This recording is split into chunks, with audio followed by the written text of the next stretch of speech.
MindShift Power Pod. This is MindShift Power Podcast, the #1 critically acclaimed podcast where we have raw, unfiltered conversations that shape tomorrow.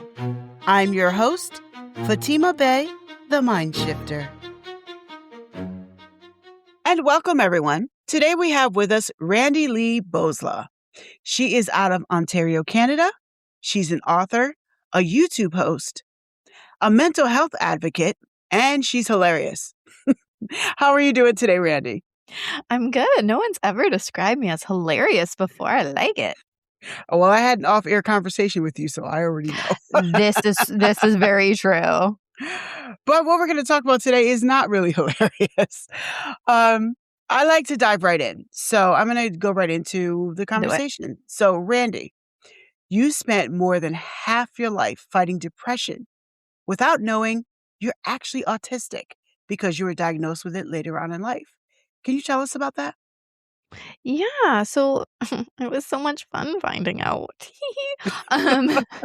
So I found out in my mid-30s, and I only found out after my child had been diagnosed with autism at the age of 8, and she was probably about 2 years into her diagnosis, and she looks at me and says, "Mom, if I have autism, I got it from you."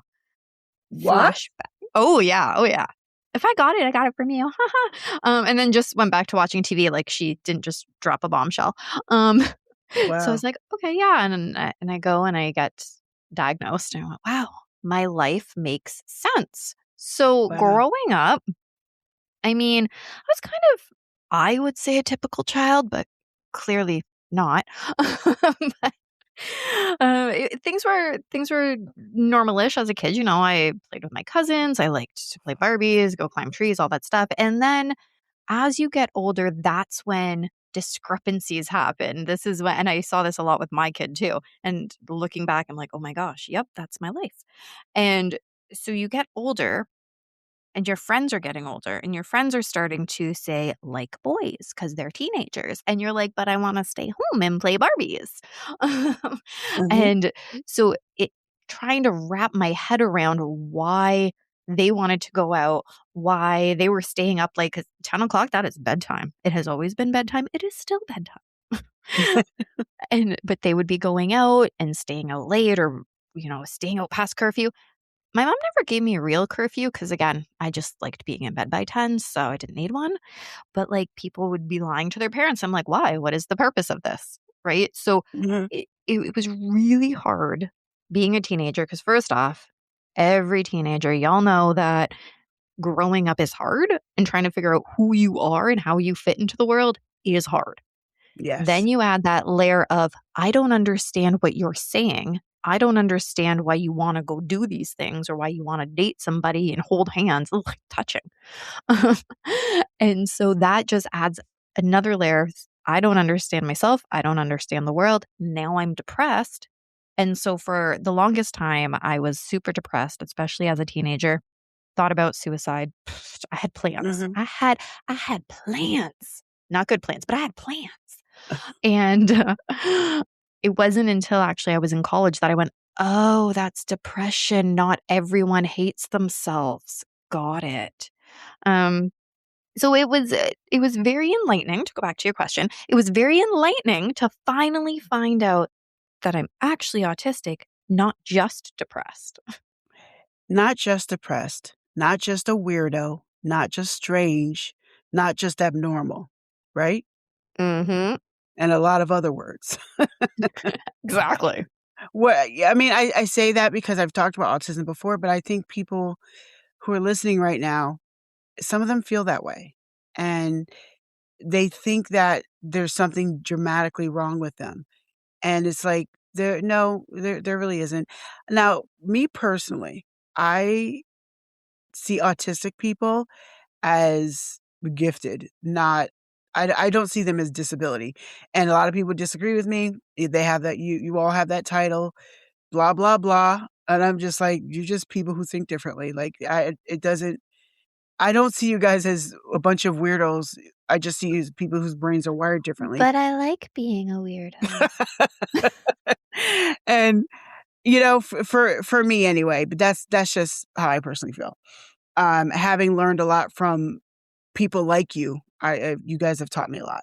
So you found out later in life that you were actually autistic, and that explained so much. How did Mhm. that affect? Did that affect how you felt about your depression? How your depression affected you? Yes. Yes, yes, 1,000 times yes. Now I definitely still have depression. Um, so I know you told me to stay on topic, but a little side note. For those that are dealing with depression, anxiety, whatever, and you are prescribed medication, and that medication helps and you feel much better, don't just decide to stop. There's a reason that you feel better, and the reason is probably the medication that was prescribed.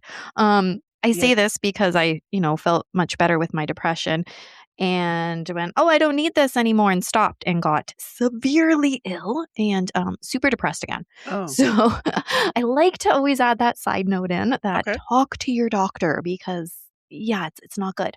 Um, so with that being said, the reason that we took that little side journey is it all wraps back into this question that you've asked. Um, I felt a relief. Like, wow, those things in my life finally made sense.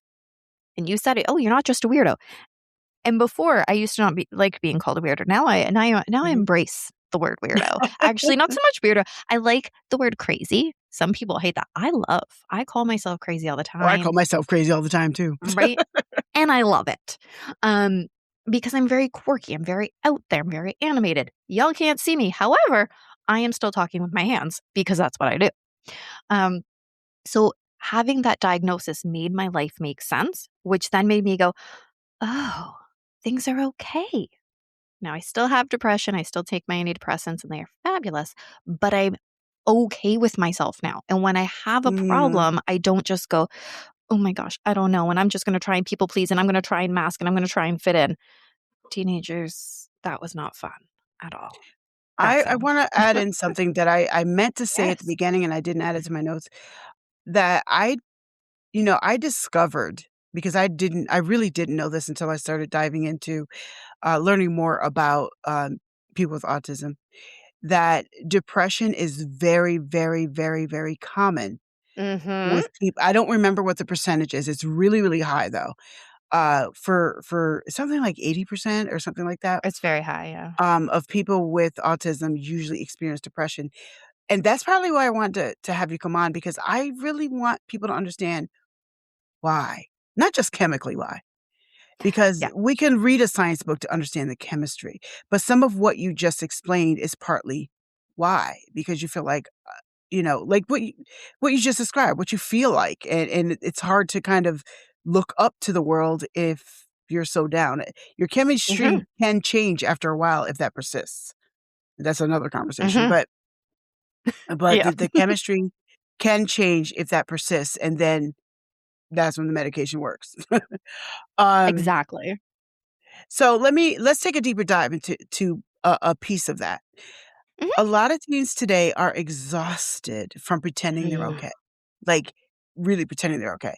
When you look back, what are the moments where you now recognize that you were just masking pain, not managing life? So in other words, the years of 13 to say, now? Um, so I would say from my memories, and I'll admit, I think a lot, like people talk about, "Oh, I remember all these things I did when I was younger." I don't, and that's probably a trauma response. But from what That's I do interesting. but from what I do remember, I would say the masking started hardcore at around 13. Like I was describing, you're trying to fit in, you're trying to figure those things out.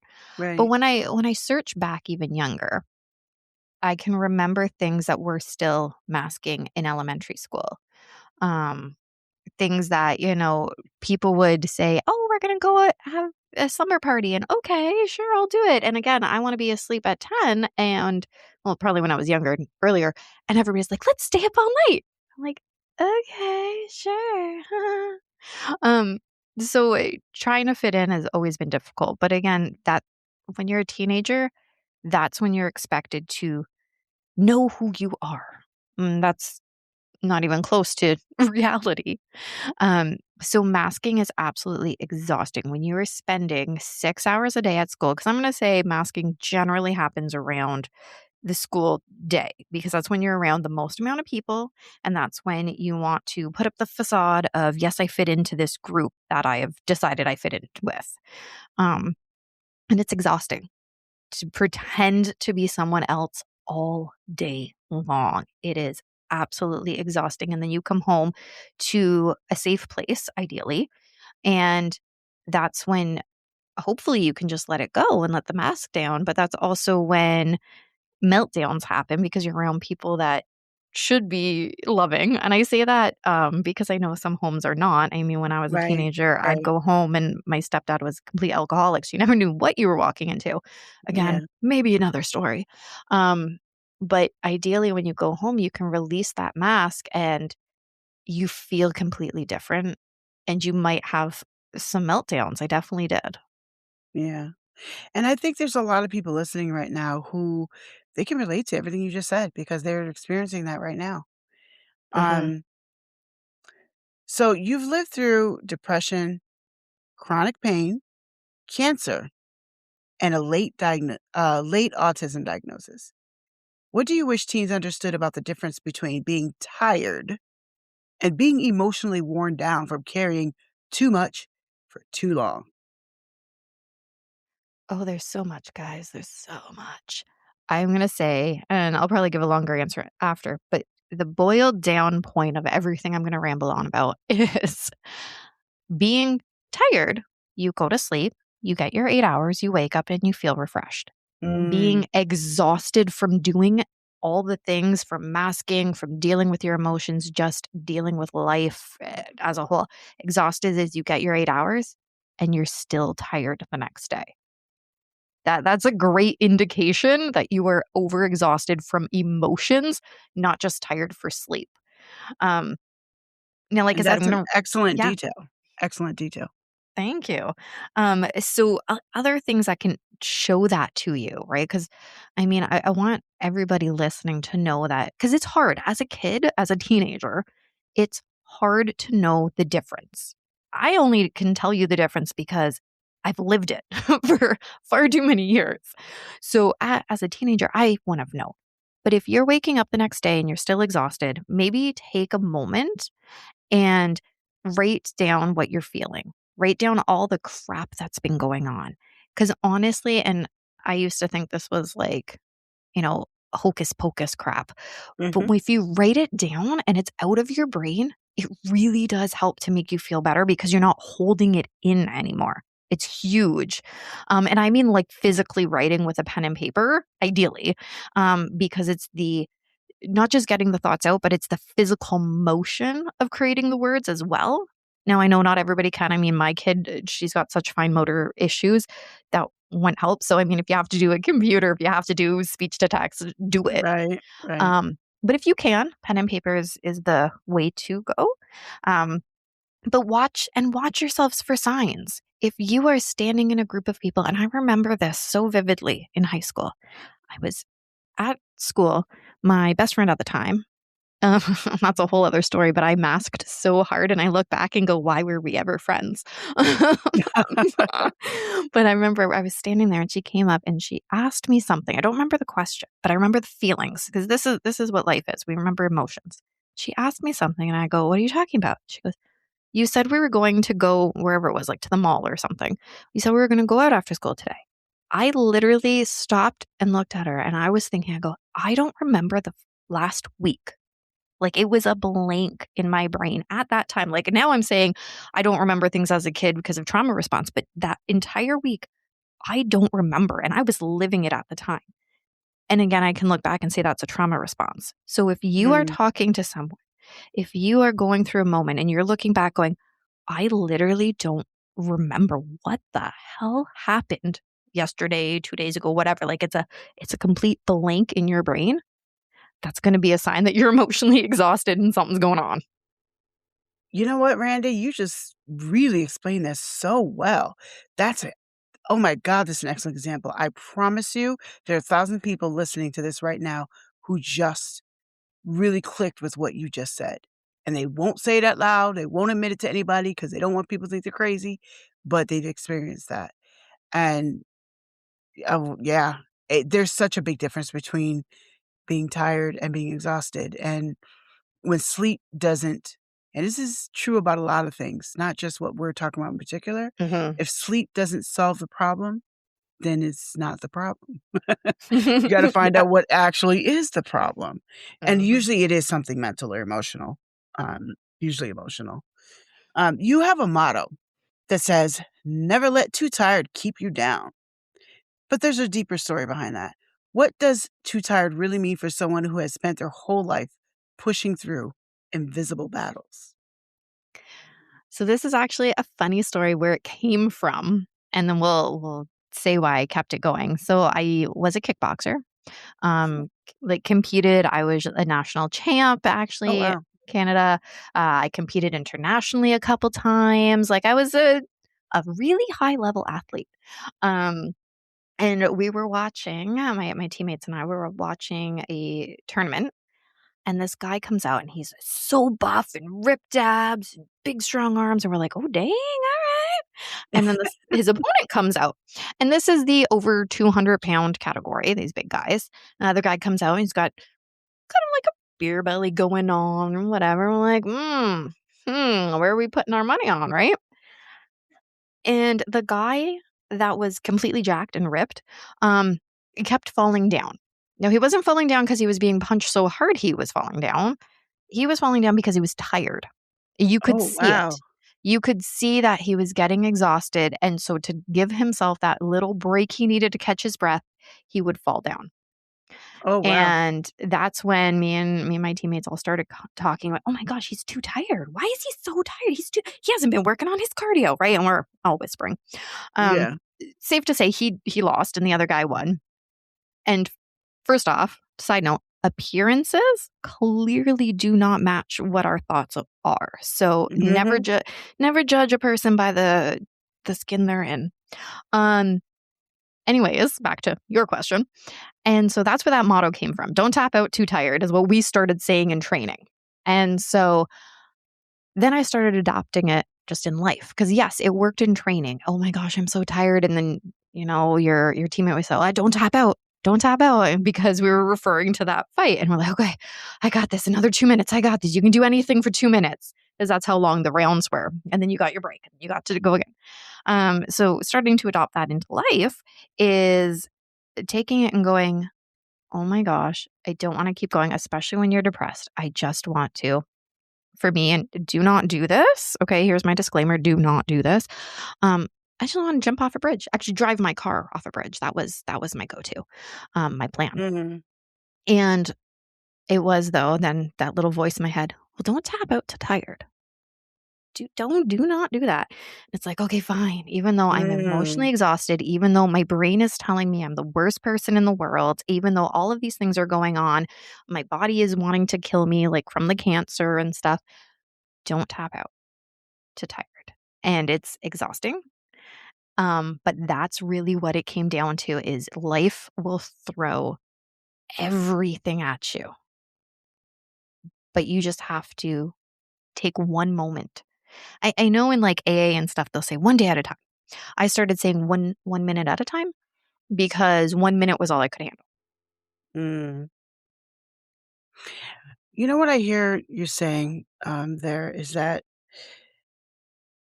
sometimes I love the way you just said 1 minute at a time, because a lot of time we say one step at a time. I say that all the time too, but I think people don't understand that big leaps are not always realistic, Mhm. and it's okay that you take a tiny micro step.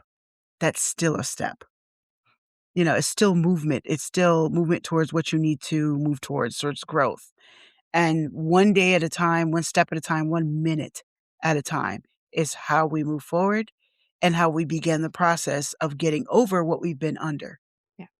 Actually, you know? something that, as you were talking just now, and I think the people listening might resonate with this, is when you were saying one step or one micro thing, um, one breath.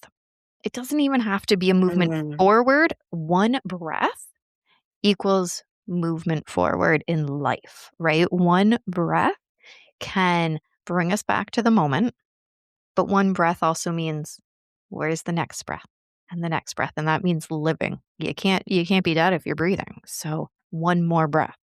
Yeah. And for some people, that's where they are, and that's where they need to be able to get to before they can move on to, getting better, whatever the better is for them. Yeah.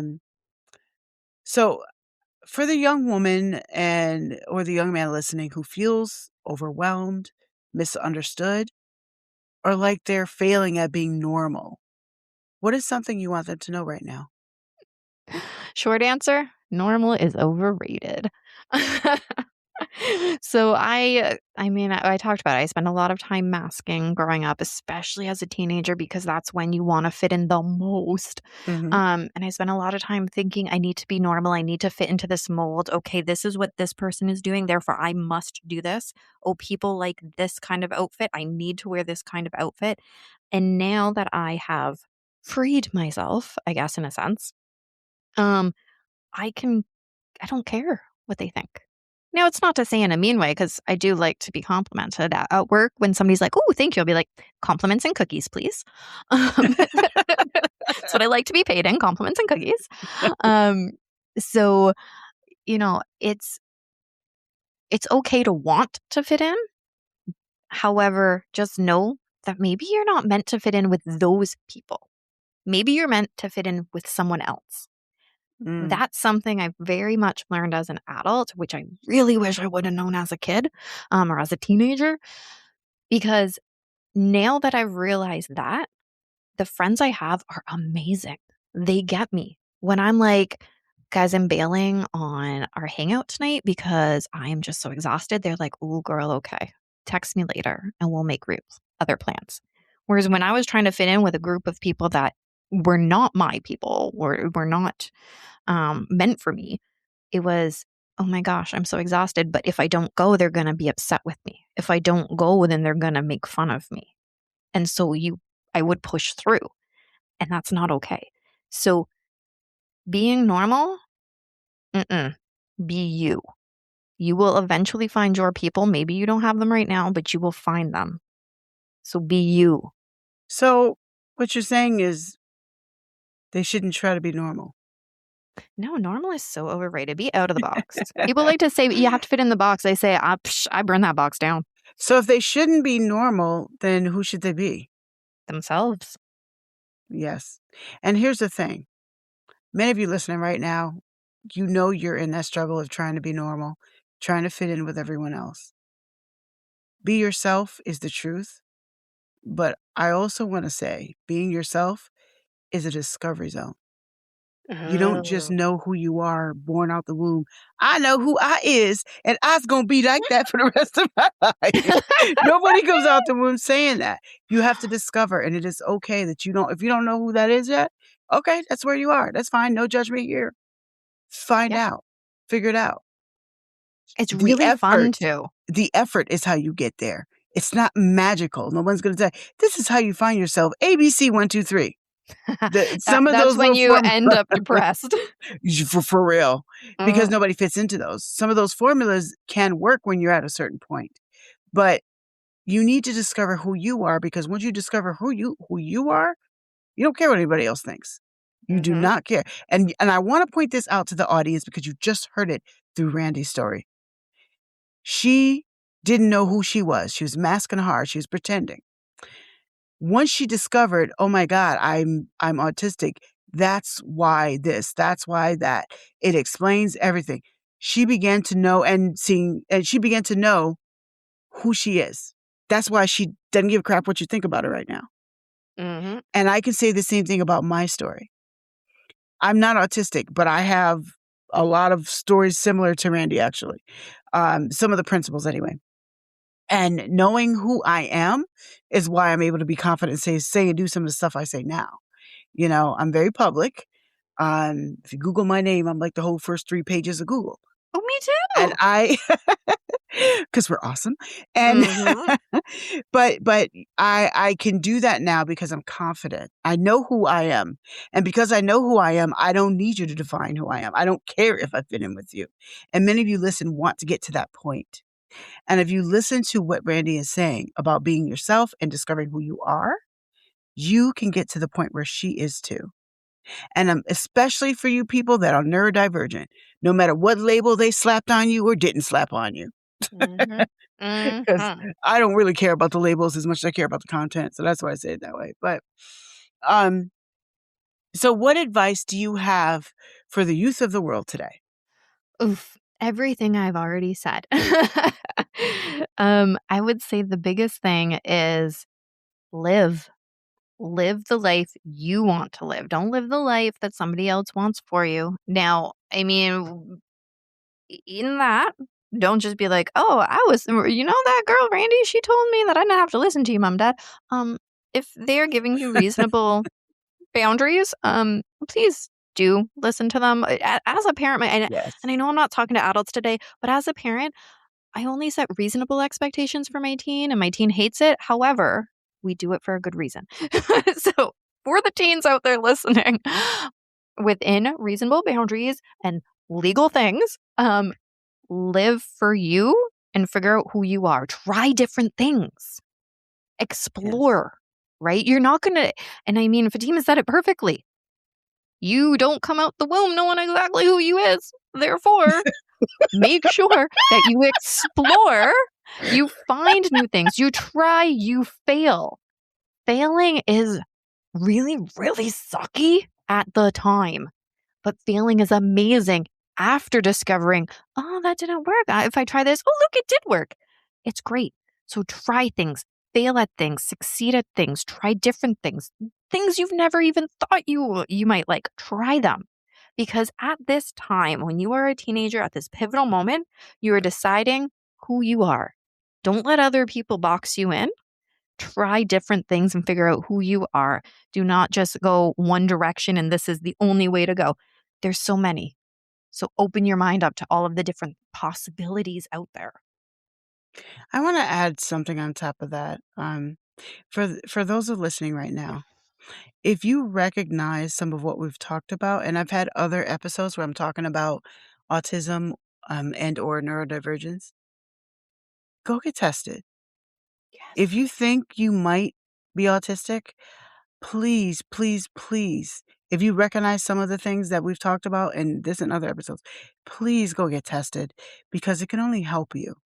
Mm-hmm. You just heard Randy say how much it helped her to have a place to belong, to Mm-hmm. know who she is and who she isn't. That matters.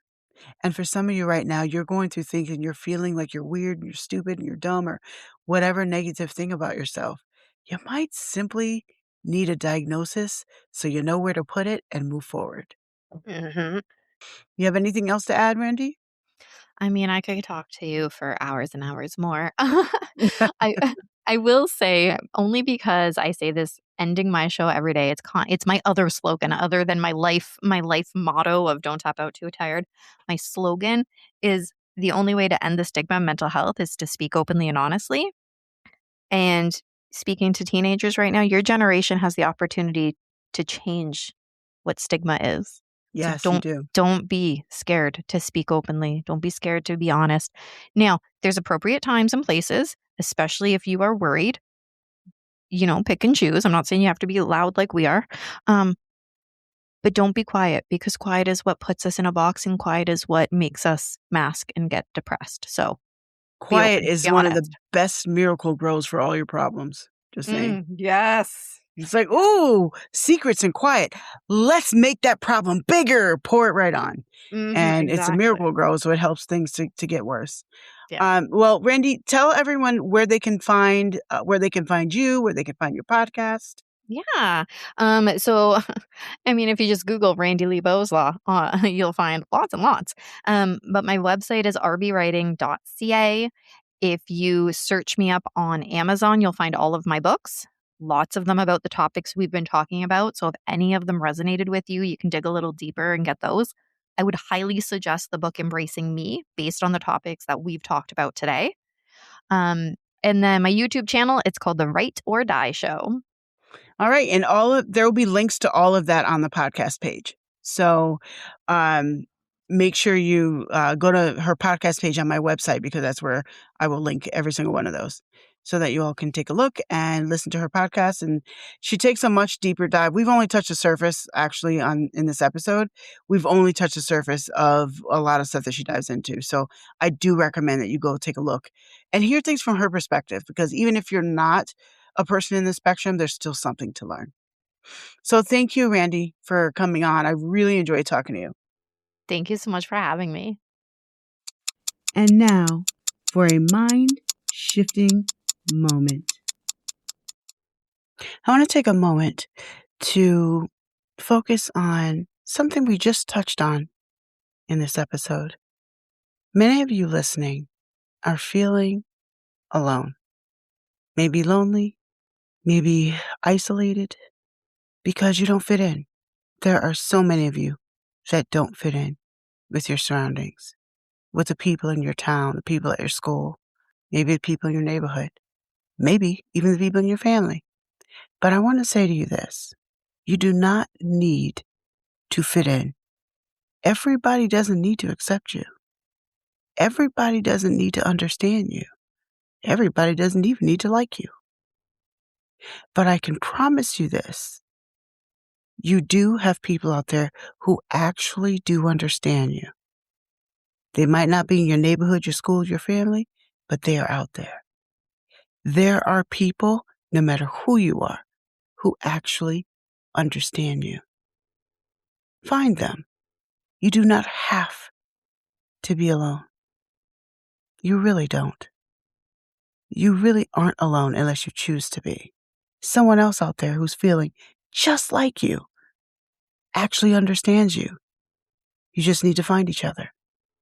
Find your tribe. They're waiting. You've been listening to MindShift Power Podcast. For complete show notes on this episode and to join our global movement, find us at fatimabey.com. Until next time, always remember, there's power in shifting your thinking.